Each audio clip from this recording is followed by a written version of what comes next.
I want to continue, though, on this story about China and how totalitarian China is, and then commend our commander-in-chief, our President Trump, on what he's doing to battle the totalitarian mindset that is in China.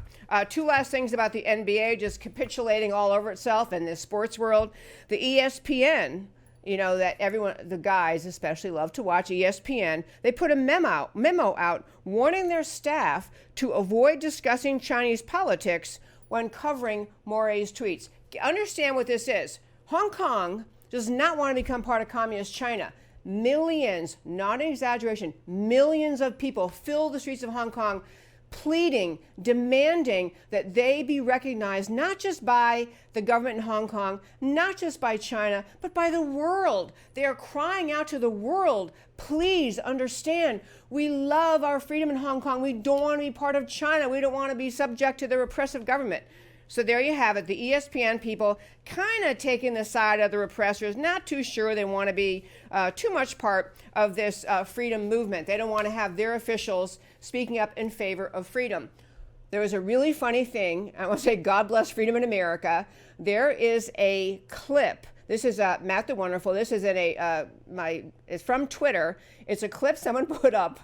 So this protester is in New York City, outside NBA headquarters, and this is the clip. We got go ahead and play if you would, Matt. Here's his clip. He's got a sign up saying NBA. I can't quite read it. Yeah, NBA stand with Hong Kong. So look at this. This is the guy who works for the NBA. This guy in the suit is telling the guy in the sign, holding the sign, you need to move along. You can't stand outside the headquarters. Just watch these two. I mean,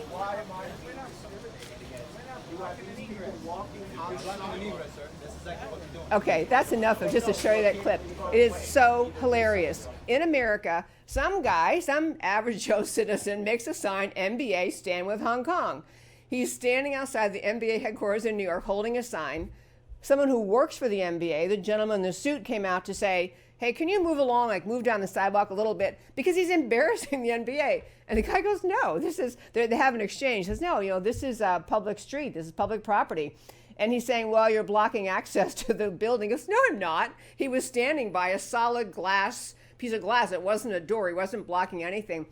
It is just amazing how much the NBA wants to somehow circle the wagon and silence people, in causing the American public to draw attention to the fact the NBA was kind of more willing to side with China than with their own guy, one of their general managers, who was saying, why don't we side with Hong Kong and the people who want freedom? And if you want to understand just how evil and repressive the Chinese government is, I had a bit of an update on something we've talked about before in this show. China has this ongoing growing control of their people, through the use of social media points. They have this system where if you do things the way you're supposed to do it, you get more credit. If you don't, you have a social credit score. Well, China has expanded this now, and they are now starting December 1st of this year.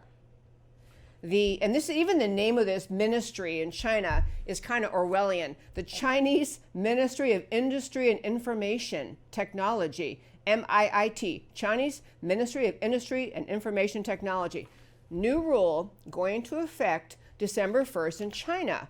When you, a Chinese citizen, purchase a phone or a computer and you're going to get home and set it up, they are beginning to use facial recognition of the individual purchaser, which you have to register your new phone, your new computer, with the government using the facial recognition technology they have. So you have to have a facial recognition scan to prove your identity before you're permitted to install internet access in your homes or on your smartphones. So once they know, the government knows, facial recognition, we know this person lives here and they have this computer, then they can watch everything you go to, every website you go to, every Twitter feed you look at, every email you send. This facial recognition software is part of their social credit scoring system, because the information they gather will then determine what you're allowed to do, where you're allowed to go, what kind of benefits you can have in society. The social credit score thing, to be clear, impacts things like, first of all, you get points if you pay your bills on time, or you do volunteer work, or you donate blood. Rewards to citizens that have a high social credit score include discounts on transportation, shorter waits at hospitals and doctor's offices. Citizens with low social credit have found themselves unable to purchase airline tickets, get passports, or reserve anything but the least comfortable seats on trains. China is putting in more and more security cameras all over that country. China is anticipated by the year 2022 that they will have in place 2.76 billion, B as in boy, billion, security cameras around that country. That means 2 security cameras for every 1 person. You talk about living in a totalitarian society, a complete government controlled society, knows your every move, knows who you've emailed, knows which websites you like to go to, pays attention to it, rewards or punishes you. And then you go back to that statement the Chinese television station issued saying free speech does not include basically anything that criticizes the government, can't be free speech. These are totalitarians. These kinds of things are why the protesters in Hong Kong are wanting to have nothing to do with becoming part of China. They're why the protesters in Hong Kong are saying, please, world, join us, help us, stand up with us, be with us, stand against this repressive government of China. China is a totalitarian, brutal regime. Millions of Muslims have been rounded up and kept in, and they're like called education camps to help them learn. They are concentration camps. Millions of Muslims. And people in our country get all Twitter over Islamophobia because someone uses a word that's now not acceptable or appropriate. In China, they're rounding them up and sticking them in concentration camps. This is a country where China, where everyone in America should be cheering on the Hong Kong protesters, should be encouraging them to stand up and refuse to have anything to do with this repressive, totalitarian regime. And by the way, on Chinese social media, part of what the people were putting out, social media, use that term very carefully. Everything's monitored, everything's controlled. And so they have a Chinese news service that was comparing and urging their citizens to compare the Hong Kong protesters, who they see as an attack on China, with the 9/11 attacks on America. They're trying to plant the idea that how the world should see the Hong Kong protesters as an attack on China is just like the world should see the 9/11 attacks in America as an attack on America. I mean, the absurdity of it, but they're putting that idea out there. It's floating around in their media world as much as people can get access to real media. But that they see this Hong Kong freedom protests as that much of a threat to their very existence. And it really is for more than just the fact that Hong Kongers do not want to become part of China. That is a problem for them, that the world realizes free people do not want to be part of China. But the bigger problem for the Chinese government is that people within China, aware of the Hong Kong protests, are watching them and thinking, gee, you mean they live in freedom? They get to go out in the streets and protest? They get to say, we don't want this new law, government. We don't want you to round up our citizens you've identified, and Hong Kongers do not want to be sent up to China to have criminal charges against them investigated. Is putting that brush fire freedom mindset in the people of China. And this the Chinese government cannot tolerate. They cannot tolerate the idea that their own people are going to see that what Hong Kong is succeeding in doing in these protests is not just embarrassing the Chinese government, but really putting the whole world on notice, the whole world looking at it and saying, China, why are you still in this age of advancing freedom, this age of advancing freedom in societies and recognition of the rights of individuals? Why is China still in the repressive dark ages of totalitarian control over their society? This is a huge problem for China. They can't have their people thinking they might taste freedom themselves. So on to President Trump. I want to mention one other thing about President Trump, and I say that he's taking on China. he's taken on China in a lot of ways. I mean, he's taken them on with, the trade deals. No longer can China just, as President Trump has explained, we've talked about it in the show many times, we had trade deals in the past where China just didn't honor them, was stealing American technology, forcing a technology transfer as part of our trade deals. President Trump has upended the Chinese the idiocy of the past deals we had and said, no, we're going to have trade deals with China that actually represent a healthy trade relationship, respecting the needs and wants of the American people, our businesses, our manufacturers, our companies, the American people. Trump is bringing to the conversation about America versus China a breath of fresh air of truth. Back to the NBA.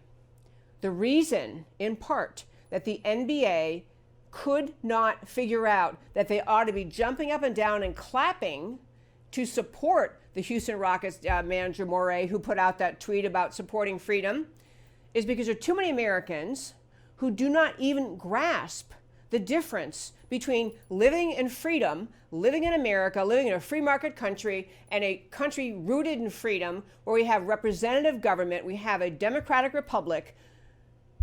Those people in the NBA, and sadly, millions of other Americans, do not adequately grasp the level of evil and coercion required to put communism in place.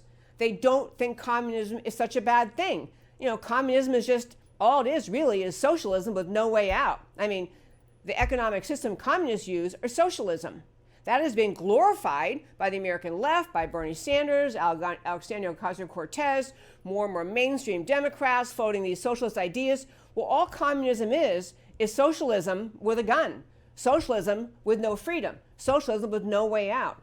And this has become a problem that we're at the point now where we think American citizens were worried they might actually buy into socialism, and because they make no connection in their head between socialism and the suffering in Venezuela, for example, or socialism and the repression of China.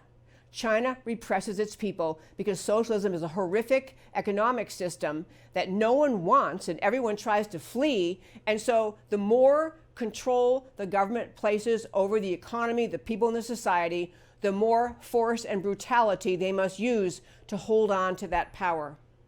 And we have Americans who don't know this, who got educated at a time in our schools where we're unwilling to tout the virtues of freedom and free markets and capitalism, unwilling to stand up for how great and unique and special America is, unwilling to condemn other ideas. We have too many people, too many schools in our country talking about that kind of moral equivalency of all ideas, and we happen to have free markets, and they have communism, and they have socialism.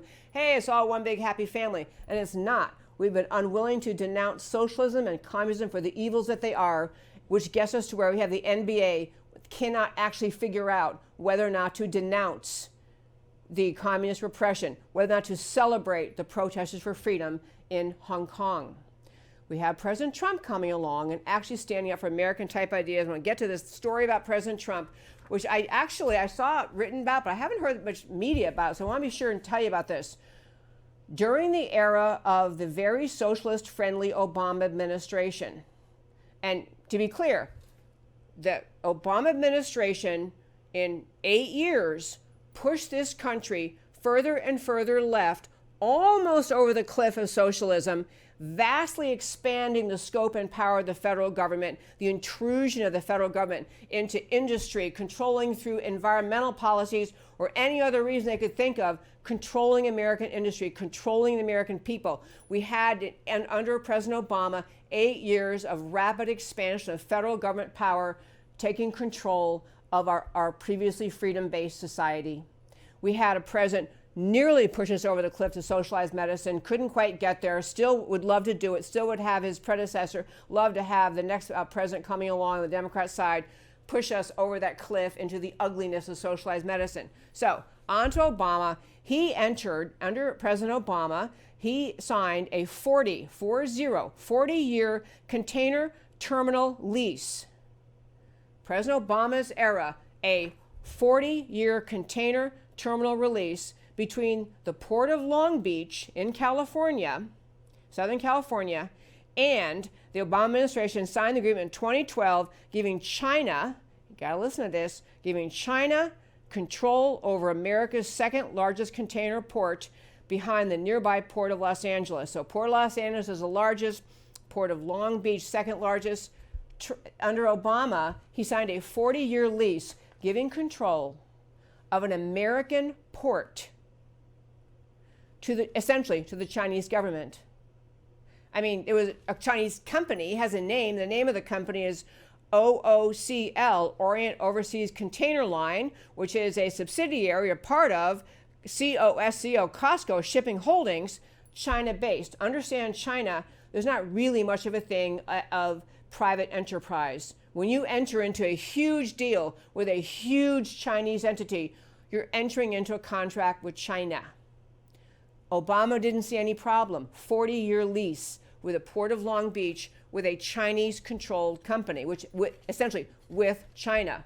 Fortunately for us, President Trump came along and he engaged in a drawn-out national security review of this company that got the lease, the 40-year lease under Obama. So the Trump administration came along, a drawn-out national security review, finally forcing this Chinese company, OOCL, Orient Overseas Container Line, forcing OOCL to sell its lease. Basically, Trump booted China out of America's second largest port. President Trump effectuated that through a review. I believe it was through a review through the Department of Homeland Security. China failed the review, forced to sell their lease to an Australian-based company, which means a freedom-based country, to a country whose companies are freedom-based, friendly to America. But it took something like President Trump pushing and pushing to remove this Chinese stranglehold over the second largest port in America. Just think about that. It didn't, I don't know, I mean, worst case, or I should say best case, is that under Obama and his team, no one really thought the Chinese possibly meant us harm, so they were fine giving a lease to cover the entire terminal at the second busiest container port in the United States, giving the entire control of it to China. You know, that's the best case. They didn't think it was a problem. Worst case is they were fine having Chinese control over America's second largest container port. Fortunately for us, as I say, Trump's team, President Trump's team, the Department of Homeland Security, reviewed it and basically forced China to sell it. They actually sold it, as I said, to an Australian company whose name is Macquarie Infrastructure Partners. The sale was $1.78 billion. This is Trump, President Trump, little by little saying China is not going to gain control of America. China is not going to take advantage of the American people in the trade deals. China is not going to own a strategic port in America. And I will say, folks, I didn't have time to look at it today. I've read this information in the past. I didn't have time to get to it today. But the idea of allowing Chinese government-affiliated businesses owning and controlling land in America, ports and other strategic locations in America, is a very dangerous idea. And it only blossomed not just under President Obama, because it was even before that, but China moving into America, buying up big ports, buying up pieces of land, buying up control of America, ought to have alarmed the American people, ought to have alarmed the American government. But we spent too long under Obama and left-wing thinking that we weren't supposed to think of China and communist China or communism as a danger. We were supposed to think as well, you know, isn't this great? This is kind of like multiculturalism on the international business level. You know, we love diversity, inclusion. Sure, why can't they buy? We didn't sufficiently see China as a threat. And as we've talked about in the show many times, we've had speakers on the show interviewed talking about the threat of communist China.